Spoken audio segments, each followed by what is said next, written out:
Welcome back to Breakfast Central. Now, there appears to be a shift in Nigeria's political landscape as the People's Democratic Party zones its 2027 presidential ticket to the south, while retaining the party chairmanship in the north. Let's rewind. In 2023, the PDP faced internal backlash for fielding a northern presidential candidate, Alhaji Atiku Abubakar, while retaining Senator Iyorchia Ayu, also from the north, as party chairman. Wike and the G5 governors opposed this, warning of electoral consequences. Now, fast forward to 2025, the PDP's National Executive Committee has now zoned the 2027 presidential ticket to the south, while confirming Umar Damagum from the north as substantive chairman. Wike's aide, Lere Olayinka, says the party has eaten its own vomit and finally accepted what Wike warned about 3 years ago. It's a move that's reignited old debates and, according to aides of FCT Minister Nyesom Wike, vindicated his long-standing position on zoning. But is this a strategic reset or a belated admission of past mistakes? Joining us for today's discussion is a chieftain of the People's Democratic Party, Mr. Tokunbo Pearse. Good morning, sir. Dr. Tokunbo Pearse, PhD. Yes, very important to insert that. Not honoris causa. It's not honoris causa, exactly. Yeah, or other places to get them from. Thank you very much for joining us, sir. Glad to be here. So I think, first of all, we'll start by saying congratulations to the People's Democratic Party, because it would seem that things are starting to align and we're moving a step in the right direction. Congratulations to the people of Nigeria, too, because PDP is set to reset Nigeria, improve the conditions that we live in for all of us. So we thank God for that. All right. The NEC meeting happened yesterday. Before we get into the key details, how did the NEC meeting go? Well, perfectly well. We've had a very successful meeting since May 27. We were supposed to have the NEC meeting May 27 when Wike tried to shut the NEC out of the building. It was a successful one. I think it was July 23rd. They had another one. So that's the 100, the 101st, and the 102nd. All of them have been very productive, very instructive, and successful. We thank God for that. Okay. So now into the meat of part of the deliberations from yesterday. The zoning to the south. Lere Olayinka has said that the PDP has eaten its own vomit, and that this is what Nyesom Wike has been clamoring for the longest time. Does this vindicate Nyesom Wike's stance? No, what happened in 2023 was simply this. The party has never had any confusion about how to zone. We do this every 4 years. What happened in 2023 was that, according to the Constitution, if the national chairman will come from the north, and you know we have the elective national chairmanship election before the presidential, as we are going to have now in November, and then later on the presidential will come. So in 2023, we had elected Ayu from the north as the national chairman. According to the Constitution, which he ascribed to, that is Ayu, that if a northerner emerges as the presidential candidate, the northerner who is the chairman, national chairman, will step down. He didn't do that. That was all that happened. It's not that another error that the party made in 2023 is that it has always assumed that there will be a gentleman's agreement that if this happens, the person will step down.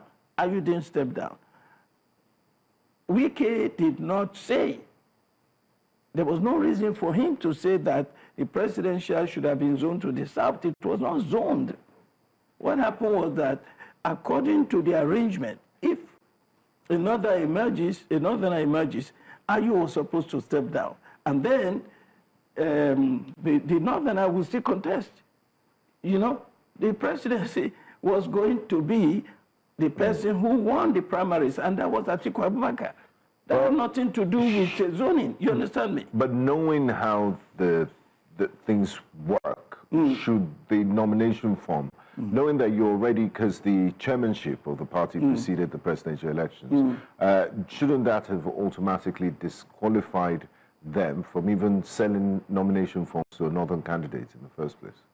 Well, Wike himself and all of the governors were part of the decision-making not to zone. They sold the ticket to Atiku. You understand me? So it was an error on the part of the party, but Wike was part of it. They all made a mistake. That because they assumed that there would not be a problem. That even though they sold the ticket to, so long as they did it, it was not about Atiku running or not running. That's the problem. I think they're just messing things up. You understand me? The way Wike is going as if, you know, it's just like schoolboy bully operation. It's just a show. There was nothing about Atiku. It was not about whether a northerner or a southerner. It was about the northerner who had become the state chairman stepping down so Atiku could run. Wike never said Atiku shouldn't run. They just brought that on later on. There was no need for that. All the Wike and co wanted was, you step down. So that since we have Atiku as the candidate, he has been elected. What you do now is let a southerner take the position of the national chairman. That is what happened. So this business of vindication is totally irrelevant. That's not the issue. But anyway, we got it right now. Because the mistake that the party made in the past was that I would assume that if, you see now they're zoning the presidency to the south. That never happened in the party before. They don't do that. What they do is they depend on what happened, what will happen at this elective convention where a substantive national chairman will be elected. Once that person is in place, then we assume. So to prevent any ambiguity, that's why they have said the presidency will be zoned. Now, so beyond the zoning of the presidency, what were the other big issues that were discussed at the NEC meeting yesterday? Well, the NEC meeting decided on way forward for the party, internal problems, also on looking at where Nigeria should go, emphasizing the need to let Nigerians know where PDP stands in terms of restructuring Nigeria to make Nigeria a better place for all of us. So those are the key issues that were discussed. But guess what? This convention is also not about just national chairman. It's about the National Working Committee, the NWC of the party. All those positions that, you see, before, this is the way the party works. Every 4 years, all the positions occupied by people from the north in the National Working Committee will come to the south. For instance, national chairman, national secretary, deputy national secretary, publicity secretary, all of those things. If it is a southerner, for instance, take the case of now, the national publicity secretary is from southwest, it's from the south. Normally, it should have gone to the north. But what they decided this time is also a change from the norm. What they decided this time is that all those positions in the north will remain in the north. The positions in the south will remain in the south. But it will be rotated along different states of the south and different states of the north, such that, for instance, in the north, what is now occupied by somebody from North Central, that position will go to Northwest. And then the Northwest will decide who exactly will get it from the Northwest states, you see? So that's the way it works now. So then what happens in November since at the convention? That is where the seem to have filled out. The election of all of these people will take place, including the national chairman. I understand, I think that there's been some misunderstanding also about the national chairman. Damagum has been confirmed as the substantive national chairman up till the date of the election in November. Okay, so during the election, are there going to be fresh candidates, or Definitely. Are there other... Everybody now in the National Working Committee, including Damagum, will not retain their... Yes, they should stand for election. But they're not standing for election, actually. They're not going to be standing for election. because their positions have already been rotated. They're not going to be the ones that are going to stand for election. You understand me? Because the position that he holds now was held by Ayu, and it's not, but it's the North. Because it's in the North, it will remain in the North. You understand me? It doesn't have to be Northeast where Damagum comes from. Okay. Now that we're seeing that the 102nd NEC meeting was a success, so the next step will be counting down to the National Convention. The Minister of the FCT did not seem quite pleased with the National Convention holding in Ibadan for several reasons. So with this new arrangement in the party, would you say that he will probably be impressed and that there'd be a consensus between all the seemingly warring factions within the PDP? And what will he now be in support of the National Convention? The Wike would not. I don't expect so, because the press release that came out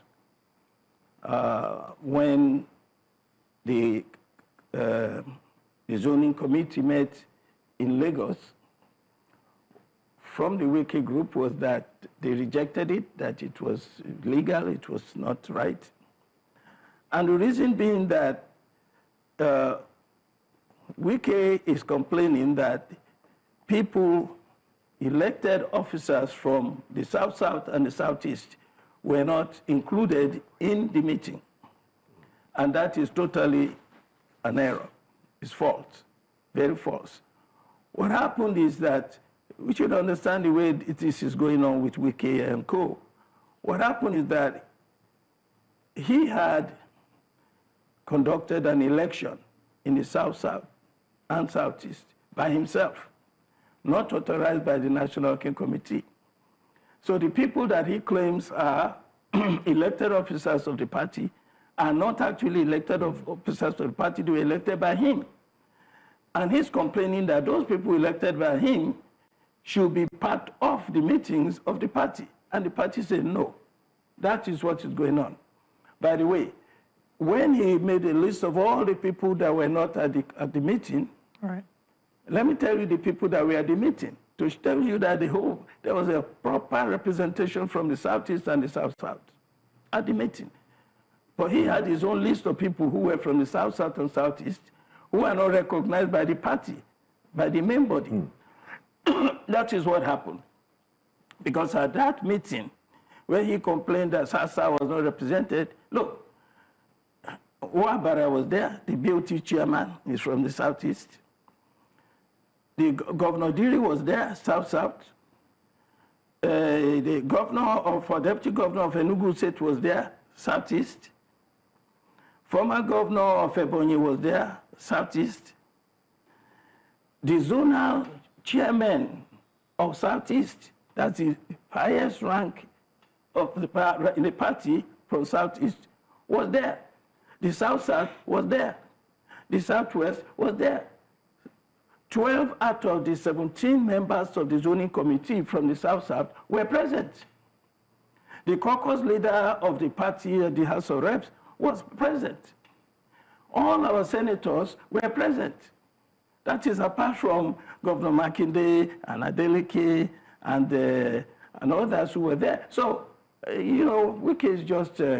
Are you talking about the NEC meeting now? Who was present for the NEC meeting? Just to clarify. The meeting that was held in Lagos? In Lagos, which he objected to. Yes. I'm only telling you that his objection is totally null and void, totally irresponsible, because the representation was solid on the part of the party. Now, talking about, there's another big elephant in the room that we've not addressed, talking about party discipline within the People's Democratic Party, because you have elected members and senior members of your party that have openly come out they haven't even waited for the convention to see who emerges as presidential candidate, but in the best of their knowledge, they have endorsed President Bola Ahmed Tinubu ahead of 2027, and that's blatant anti-party activity is, it's obvious. We have Governor Adeleke of Osun State and the current FCT Minister Nyesom Wike, what is the party and it's doing about this breach of discipline within its ranks? I saw this social media announcement that the whole of Southwest has endorsed Tinubu for president. That is just simplistic propaganda. It makes no sense. There's nothing such as Southwest PDP or Southern. There's nothing as such. You talk about Governor Adeleke and Wike. Wike, first and foremost, has said it long time ago that he's supporting President Tinubu for president because he wants to keep his job as FCT minister. We understand it is very personal to him, very short-sighted and very selfish, but that's okay. That is his choice. That has nothing to do with the party. The party is moving on. Members of the party are going to vote for the party. If we elect a candidate, anybody that emerges as a presidential candidate, when we have a convention, is going to be supported by everybody in the party. But this is sort of differs from a position that you've taken before. If I recall correctly on this show, we've asked you about your position regarding Nyesom Wike, and you've admitted to the fact that you believe he should be disciplined by the party. Oh, yeah, definitely. But you see, the way the party is approaching it is giving him a long rope, enough rope to hang himself. And I think that he's doing it every day, more and more. So, Adeleke, on the other hand, I am not sure about his own position. You know, at one point they said he was going to APC. Now he's in every PDP meeting. We don't see him going anywhere. So let us leave Adeleke alone. Let us just say, Wike is going to support President Tinubu. Good luck to him.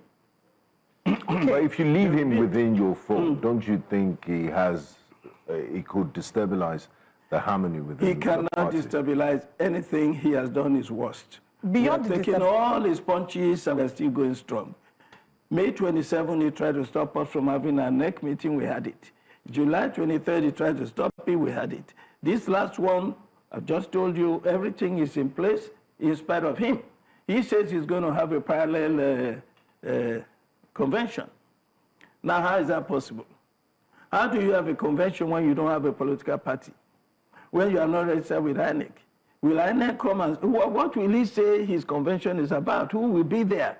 I mean, so he will try to cause confusion as he has tried, and he will fail. Well, I think before now, I don't think that people knew that it was very possible for you to be a strong member of one party and be actively campaigning for another party, and supporting another party. Yes, so beyond even him influencing other people, aren't there concerns that this sets a precedent for what should be expected? Because there are people who will say, if you didn't discipline Wike, of course you shouldn't be able to do that to me. Well, you see, I think that I agree. I've said it before that I think he should be expelled from the party. Minimum, he should be suspended indefinitely. But given that he has not been suspended, I think that there will be a time now before the convention or shortly after this November convention that the party will have to take a decision on people like him. I agree with you, it's affecting people negatively because a lot of people call me and they said they are not even sure that they can stay in the party if we have a situation where people are just doing whatever they want. So I agree. But, but he is not enough to derail anything we are doing. All right, so I think there are two other people I want to bring to the conversation. One will be Governor Seyi Makinde, and I know that in the previous interview with you, you threw the weight of your support behind him as a possible candidate for the next elections. You still hold that position? Well, yes, certainly, because he has been upfront months ago that he's interested in running. And I think that if he runs, very likely he will win. And if a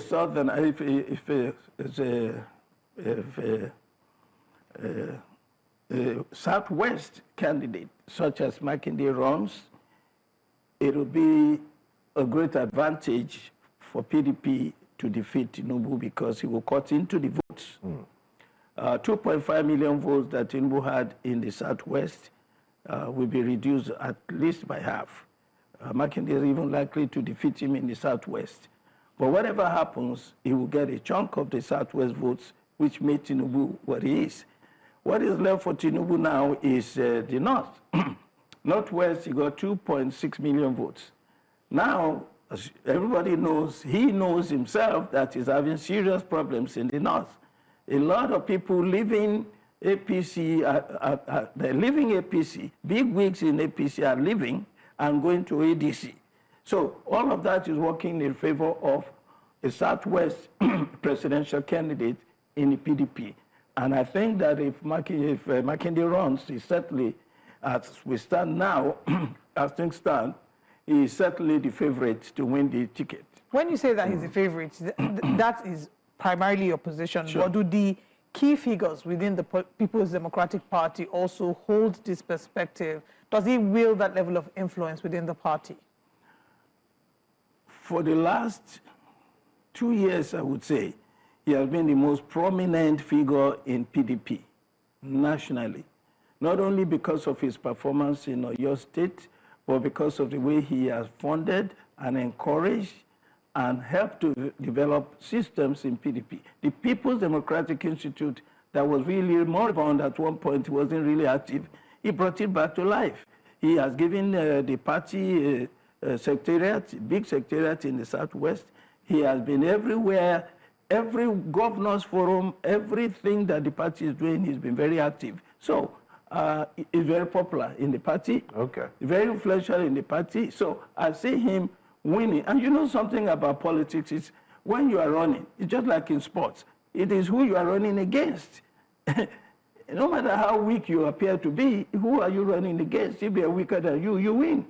Right. I don't see anybody running against Makinde now that is prominent close to him. So it's likely to get the ticket. Now, I'm glad you mentioned ADC in your previous submission. The PDP, your party, held sway for 16 years, uninterrupted, and it had to take an alliance to break that, to remove the PDP from power. Are you looking at, what's your take on the coalition, and is the People's Democratic Party interested in joining any sort of coalition to unseat the APC in 2027? Well, the PDP has made a formal announcement. They've taken a formal position that they are not about to join any coalition, but they welcome anybody, any other party, any party members, or any political party coming to work with the PDP, because PDP is a great model. It's a great brand. And we are in every local government, every ward of the Federation. So therefore, we don't need the kind of coalition that happened in 2015. What happened was Buhari had 12 million votes or so for many years, and he couldn't win the national election because he couldn't cross the line. His votes were 99% in the north. The same thing with ACN.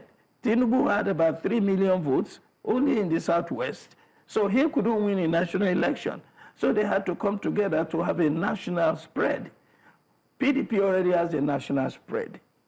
Therefore, all we need, I mean, look at all the former governors, all the former ambassadors, all the this and that, all of them are in PDP.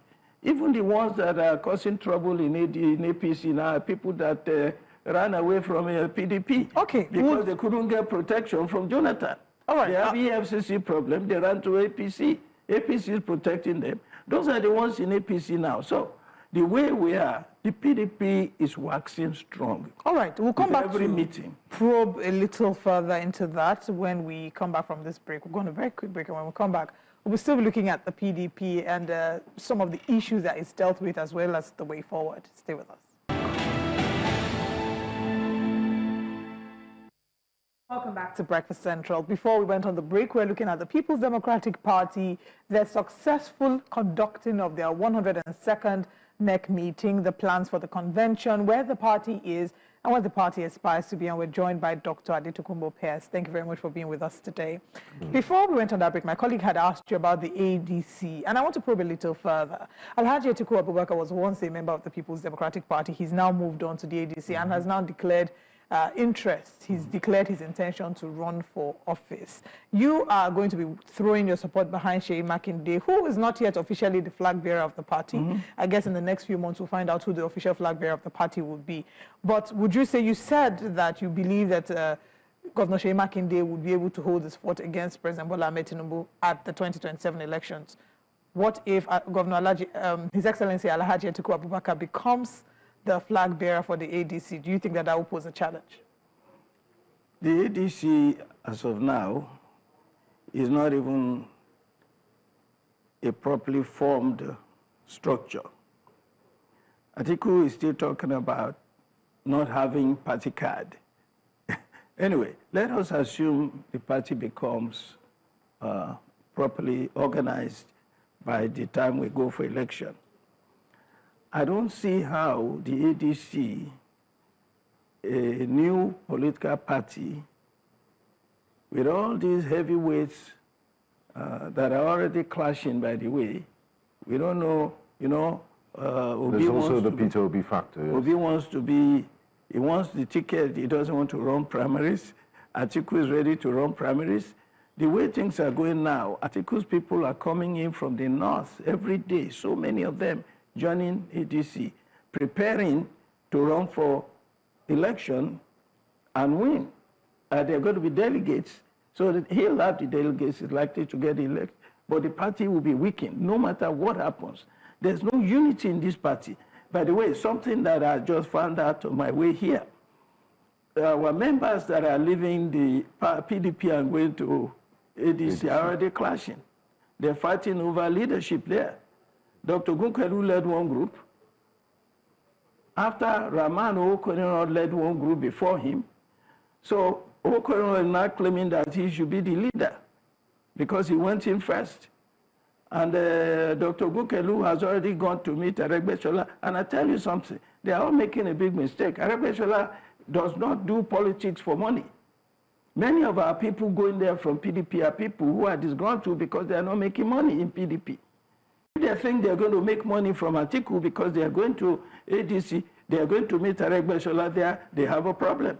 So that party is going to have serious problems surviving. I mean, you could argue that they're also in their teething stage, and 2027 is still 2 years away, politics, so they could fix things before. It is difficult. It is very, very difficult. I've been through this before. When I went to SDP, eventually I became the governorship candidate for SDP Lagos State in 2019. I am telling you to set up this structure nationwide. I don't care how much money you have. You need about 10 years to do it. You see how long it took Tinubu to get to where he is? That is how long it takes. Consistency. Atiku has not been consistent enough. There's not enough time. There's not enough planning. You know, look at what happened in this by-election. You didn't see ADC anywhere because the structure is not there. Look at what happened to Obi. Everybody was shouting during that period. People like me who have been in this game, in this contest for a long time, kept saying Obi will just disappear. He will fade away in no time because there is no foundation. The roots are not deep enough. It's not going to go too far. But critics... And this is the same thing that is happening to ADC now. Critics of your party would say it's almost like the PDP exists for as a tool to seek power, that you're not playing the role of opposition properly. We don't see position papers on certain national issues, and all what you're interested in is, you know, taking power from the ruling APC. How do you respond to that? Well, you know, the role of opposition has been played throughout this period by several people in the party. Atiku himself, when he was in PDP, was very vocal. Every week, every time he responds. I forget his name, Ibe, his spokesperson, always writing. our National Publicity Secretary, Olugunagba, always commenting. Myself, I'm in like 3 places at one time.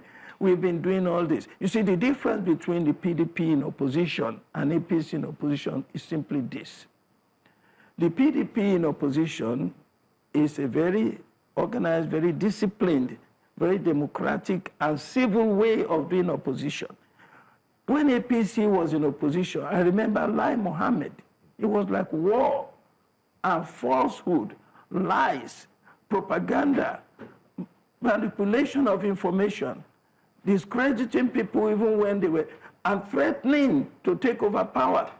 You remember, when they were Rotimi Amechi, El-Rufai, Bola Ahmed Tinubu, they said that if Jonathan does not lose this election, they will form a parallel government. That's the kind of opposition they had. And it was overwhelming. It was overwhelming. They even brought in Boko Haram as part of their fight against this administration to destroy the administration. Unfortunately, we, the PDP, we don't fight opposition in that way. We present our viewpoint. The key thing about the PDP is that the PDP is a party of restructuring Nigeria. Okay. It was Jonathan that brought this into the forefront and has become the language of development in Nigeria. Restructure Nigeria for fairness, for equity, so that the Southeast will not be the only ones having only 5 states when everybody has 6 or 7. Everybody will have the same number of states. You have in restructuring devolution of powers to the states so that they can use their natural resources to develop, so that Nigeria will become economically viable. We are following the system of the United States, and we are not doing what we should do. In the United States, every state has autonomy to a great extent. You have like 3 or 4 layers of security. That's the only way you can have security in America. In Nigeria, the same thing. But we are not doing that. So this is what the reform of our restructuring agenda, the PDP, is going to bring that to Nigeria so that Nigeria can be a better place. Right. Better security, improved economy, better good governance. That is all it's about. So when you say we want to take over, yes, we are desperate to save Nigeria from the terrible situation that we are in. Well, we wish the PDP all the best in this journey, because PDP has had this opportunity before. We don't know how Nigerians will rate how PDP fared before, but the ballot is around the corner, and we wish you all the best with the convention as well as plans for the future. Thank you very much, Dr. Tokunbo Pearse, for joining us. Thank you very much. Thank you.